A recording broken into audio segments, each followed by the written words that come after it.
অনেক খিদা লাগছে, সব খাই ফেলাম। আব্বা আবার কি কয়, ওই কটা ভাত আমার দিয়ে দিল, যাই আজকে সবটি খাই ফেলাম। আরে আব্বা এটা কি নিয়ে বলছে, কি মজা। তার আজকে আব্বারে খাওয়াইতেছি, আজকে একটা ওষুধ মিশাই দিছি, বাথরুমে গেলে দৌড় পারবো। আল্লাহ আমার পেটে ব্যথা, আজকে আমি খাই এলাম। দাঁড়াও, আমার রেখে রেখে খাইবে, মজা বুঝাইতেছি, সব খাই ফেলাইছি। আল্লাহ সব খাই ফেলাইছি, এখন এটা কেমনে বানানো, দাঁড়া বাইরে থেকে করি। আল্লাহ বেটারে ধাক্কা দিয়ে সব ফালাই দিছি পুরো আমি এখন। দাঁড়া বেটারে কিছু দেখা বোঝাইনি। আরে আমার আবার পেটে সব দিছে, বেটারে একটা দিয়ে কিছু বোঝাই দিছে, এটা দিয়ে বানাবো। তারা কুকুরটারেও কাজে লাগাই। আরে কতগুলো ডিম, এই ডিম নিয়ে আজকে কাজে লাগানো সব।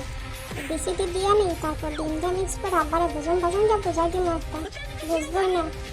হয়ে গেছে রেডি, এটাই আমি বাড়িতে নিয়ে যাই, তাড়াতাড়ি যাই। আব্বা দিয়ে বাইরে গেছে, তারপর লিফটটাও বন্ধ।